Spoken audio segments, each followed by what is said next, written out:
할렐루야. 아멘. 오늘도 예배 자리에 나오신 모든 성도님들을 주님의 이름으로 사랑하고 축복합니다. 예수님의 이름으로 사랑하고 축복합니다. 예수님의 이름으로 사랑하고 축복합니다. 오늘 본문은 로마서 6장 1절에서 2절 좀 짧게 했습니다. 죄에 대해서 죽은 자로 살아갑시다. 우리 같이 한번 이렇게 고백해 볼까요? 죄에 대해서 죽은 자로 살아갑시다.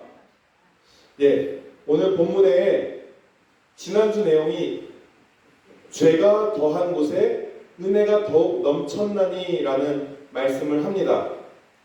그래서 이 말을 잘못 들으면 죄가 더한 곳에 은혜가 더욱 넘치는구나, 그러니 죄를 지어도 되겠구나 라고 죄를 장려하는 말이 아닙니다.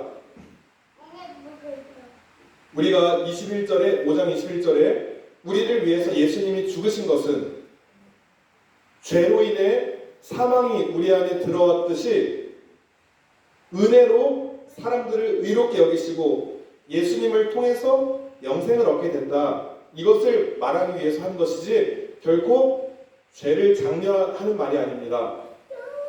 유대인들에게 바울이 죄가 더한 곳에 은혜가 넘쳤나니 이 말이 도덕 폐기론처럼 들릴까봐 바울은 이러한 질문을 합니다.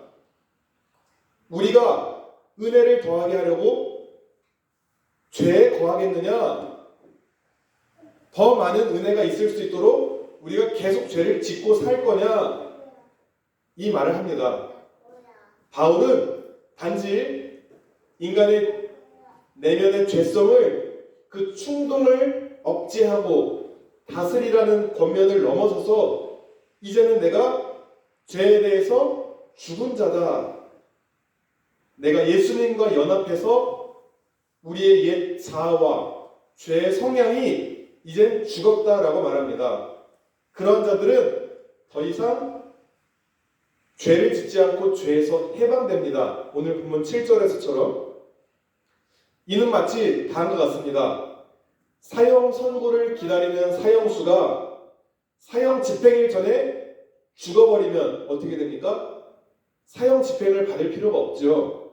이와 마찬가지로 우리는 죄로 인해 사망 선고를 받았지만 예수님과 연합해서 죄에 대해서 죽은 자가 되었으면 이제 영생이 있다라고 합니다. 우리는요, 아담으로 인해 아담 이후에 기본적으로 다 죄인으로서 살아갑니다. 그런데 사도 바울이 오늘 얘기했듯이 하나님의 은혜를 더하게 하려고 죄에 거할 수는 없다. 비록 과거에 내가 큰 죄를 지은 만큼 용서받은 게 큰 건 사실이에요. 그러나 예수를 믿고 나서도 여전히 큰 죄를 짓고 은혜를 받겠다는 이 생각은 잘못됐다라는 것입니다. 사도 바울이 예수님 믿기 전에 어떠했습니까? 예수 믿는 자를 박해하고 폭행하며 죽이는 데까지 죄를 지은 사람입니다. 그래서 예수님을 만나서 내가 지은 죄가 깨달아지고 내가 죄인 중에 괴수라 한 것이 깨달아진 것입니다. 그래서 너무 큰 은혜를 받았기 때문에 이제는 그리스도를 위해서 박해와 죽음을 무릅쓰고 그 은혜의 빛을 갚으며 살아가다 죽었습니다. 우리 한국교회 초기 시대 이런 말씀 들어보셨죠? 깡패였던 사람이 은혜를 받고 목사님이 되었다. 주의 일을 열심히 했다. 이전에 나쁘게 살다가 세상에서 심하게 나쁘게 살다가 은혜 받고 돌이켰다. 뭐 이런 얘기를 듣습니다. 저도 똑같이 욕심 있고 고집이 세고 자기중심적인 죄인입니다. 겉으로 때로 순해 보이지만 속으로 또 고집이 있을 수 있습니다. 근데 제가 사도 바울이나 조폭이었다가 목사님 된 사람처럼 그 사람들을 부러워하진 않습니다. 그분들이 크게 죄를 지어서 크게 용서함 받았다고 해서 나도 나도 굳이 그 죄를 따라 지을 필요가 없다는 말입니다. 오늘 본문이 그거죠. 은혜를 더하게 하려고 죄에 거하겠느냐? 우리는 크든 작든 이미 죄인인데 예수님으로 인해서 갚을 수 없는 은혜를 똑같이 받은 자예요. 제가 이 이야기를 생각하면서 어떻게 하면 조금 이해하기 쉬울까 생각해 봤는데 이런 비유가 떠올랐습니다. 제가 어제 저녁에 원래는 제가 제 건강을 위해서 17시 이후로 오후 5시 이후로 밥을 안 먹기로 제 스스로 저와 약속을 했어요. 그런데 어제는 여러 일이 있고 힘들어서 허기지더라고요. 그래서 집에 오는 길에 통닭 한 마리에 10,000원, 두 마리에 18,000원이었어요. 그런데 굳이 배도 별로 안 고픈데 할인이 많이 된다고 굳이 두 마리를 살 필요는 없는 거였어요. 그리고 탄산을 안 먹기로 했는데 어제는 1+1이라고 해서 굳이 많은 걸 살 필요가 없이 하나만 샀습니다. 제가 영혼의 이야기를 육신에 빗대어서 얘기하고 있는데요. 하나님의 은혜로 예수님을 믿고 내가 의로워지고 영생을 얻었지만 제가 음식에 대한 탐심으로 내 몸에 대해서 죄를 지으면 주님이 그것을 은혜로 봐주시지는 않는다는 얘기입니다. 물론 주님은 초자연적인 능력으로 내 잘못된 습관으로 망가졌던 몸을 건강하게도 하실 수 있는 분은 맞습니다.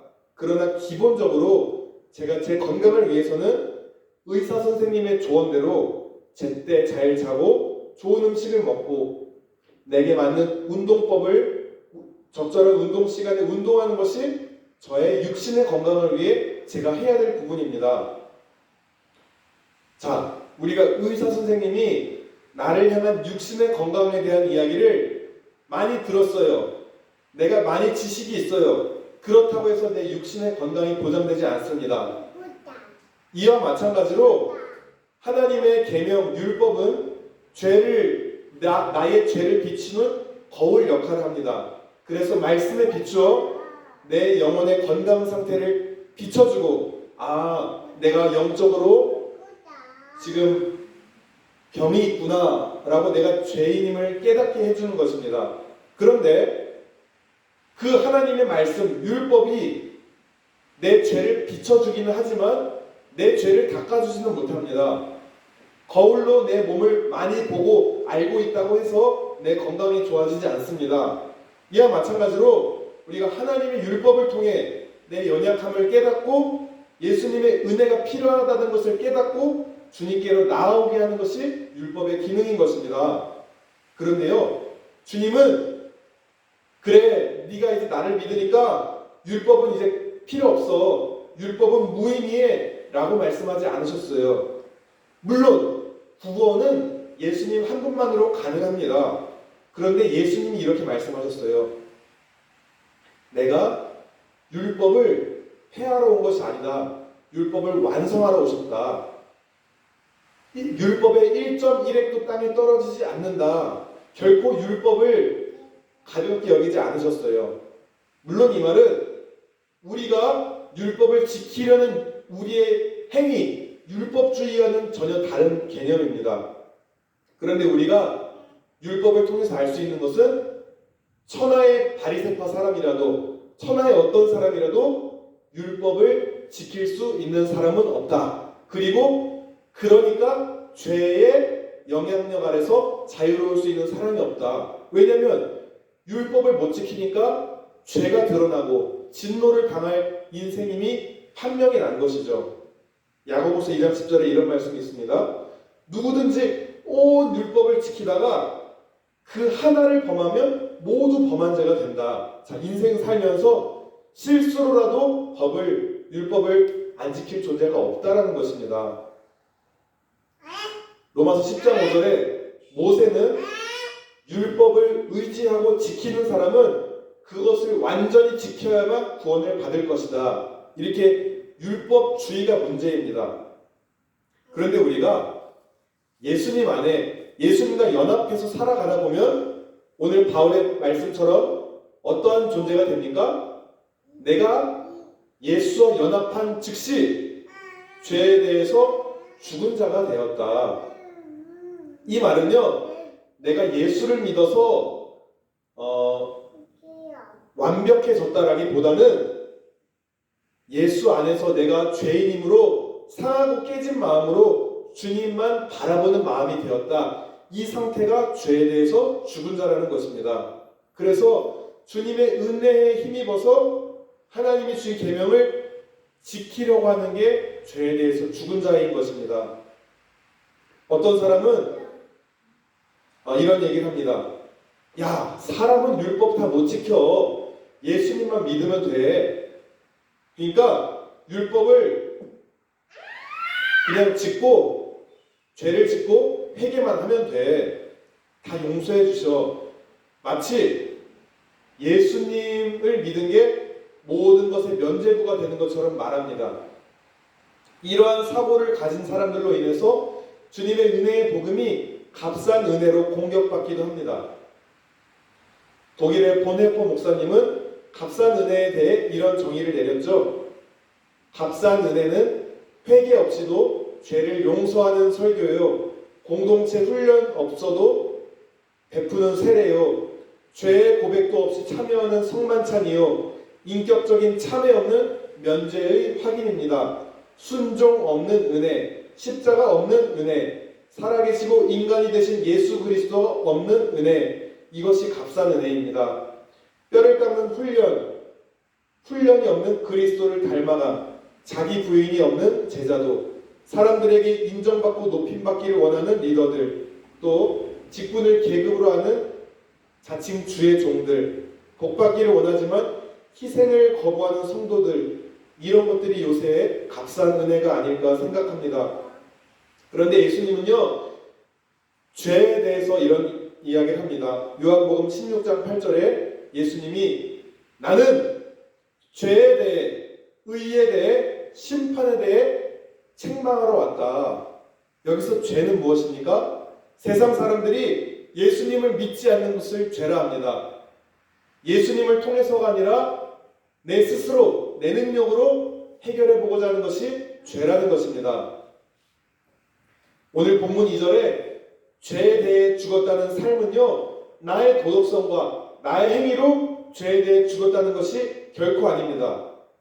사도 바울의 고백처럼 죄인 되었던 내가 그리스도와 함께 십자가에 못 박혔고, 이제는 내가 예수와 연합해 살아가며 내 안에 예수님이 주인 되어 나를 이끌어가는 삶이 죄에 대해 죽은 삶이라는 것입니다. 갈라디아서 3장 10절로 12절에 이런 말씀이 있습니다. 무릇 하나님 아무도 율법으로 말미암아 의롭게 되지 못할 것이 분명하니 이는 의인은 믿음으로 살리라. 우리가 율법을 지키면 지키려고 할수록 나는 도저히 이 율법을 지킬 수 없는 사람이구나 라는 것이 깨달아지는 게 은혜입니다. 저도 주님을 위해 살아간다고 평일엔 어르신들을 섬기고 또 목회자로 또 이렇게 말씀도 전하지만 참 내 힘으로는 마음을 지키지 못할 때가 있음을 제가 깨닫게 됩니다. 어제 제가 이제 다음 주 새로 입주할 아파트에 할 일이 있어서 관리사무소 측과 전화를 하다가 물론 저와 생각이 달랐겠지만 굉장히 불친절하고 저를 화나게 하는 말을 하는 상대를 보면서 순간적으로 제가 마음이 충만하지 않아서 그랬는지 열받네, 나도 똑같이 더 심한 말을 해야 되나? 라고 생각하면서 그 사람이 미워졌습니다. 그런데 예수님은 형제를 미워해도 살인하는 자라고 하셨는데, 나는 정말로 주님 뜻대로 산다고 막 날마다 말씀을 붙들고 열심히 살려고 하지만 때때로 넘어지는 모습을 보면서 이게 내 힘으로는 안 되구나. 평생 주님을 의지하면서 죄에 대해 죽은 자로 살아가는 것이 결코 내 힘으로 되는 것이 아니구나. 뭐 때때로 이런 것들이 수시로 올라오는 모습을 보면서 다른 사람이 어찌하든지 내 마음이 평안하면은 죄에 대해서 죽은 자일 텐데 아직도 내 안에 해결되지 않은 문제들이 있구나. 그리고 기도했어요. 주님, 솔직히 열받고 막 화가 나고 막 마음은 쓰린데 내 힘으로는 내 마음을 다스릴 수 없습니다. 주님이 주시는 평안과 지혜를 주세요. 사람들의 방법과 똑같이 대하지 않도록 지혜를 주세요. 기도했습니다. 물론 세상 사람들이 하나님을 대적하고 진리를 거스르는 것들에 대해서는 싸워야 할 때도 있습니다. 그런데 사소한 것들로 내 자존심 혹은 욕심 때문에 싸우는 것은 하나님이 바른 원하는 뜻이 아닙니다. 그래서 주님, 내가 죄에 대해서 아직 죽지 못해서 때때로 나의 혈기와 나의 연약함들이 올라올 때가 있습니다. 제가 예수님과 연합해서 죄에 대해 죽은 자가 되게 해주세요 라고 기도했습니다.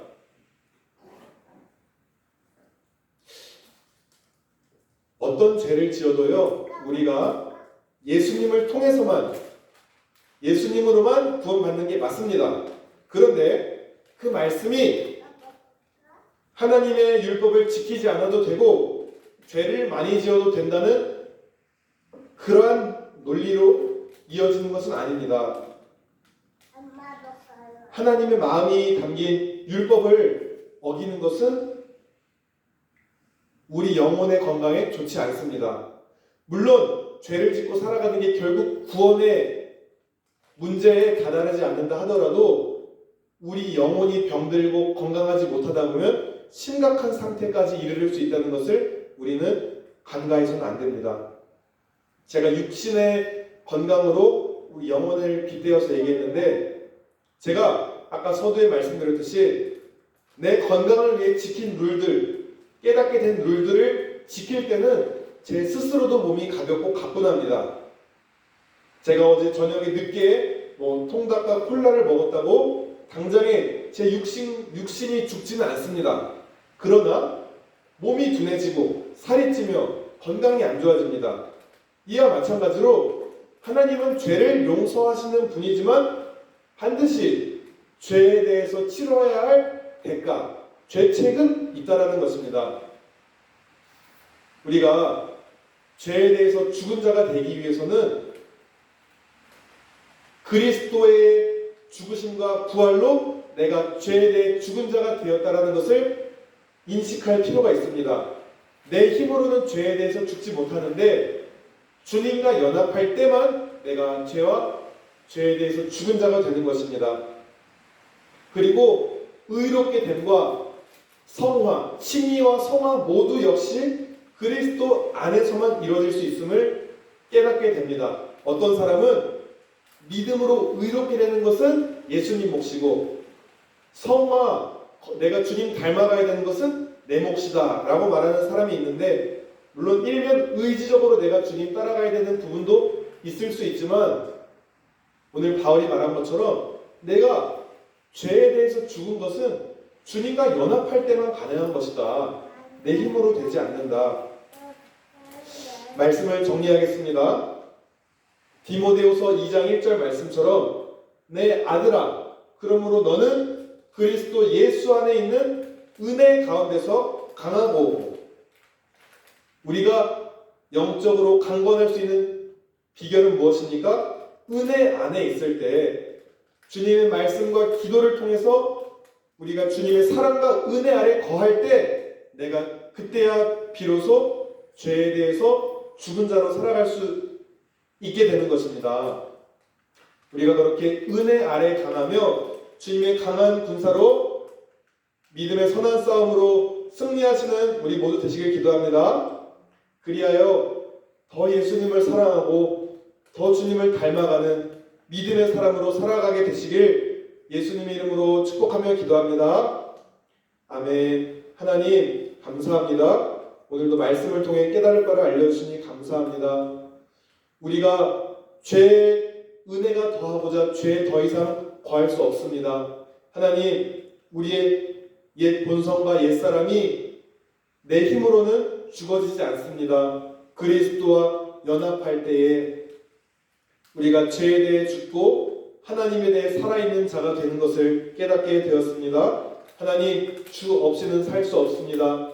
믿음으로 의롭게 되고 영생을 얻는 것도, 또 이 땅 가운데 살면서 죄의 영향력에서 매이지 않고 은혜 가운데 살 수 있는 것도 주 없이는 그렇게 살 수 없습니다. 믿음의 주여 온전케 하시는 예수를 바라보면서 이제는 내가 나의 죄성이 올라올 때에 믿음으로 나는 예수님과 연합하여 죄에 대해 죽은 자다라고 선포하며 날마다 내 심령 가운데에 주님이 주인 되시는 복된 은혜의 삶을 살아갈 수 있도록 우리를 이끌어 가시고 인도하여 주시옵소서. 감사드리며 예수님의 이름으로 기도드렸습니다.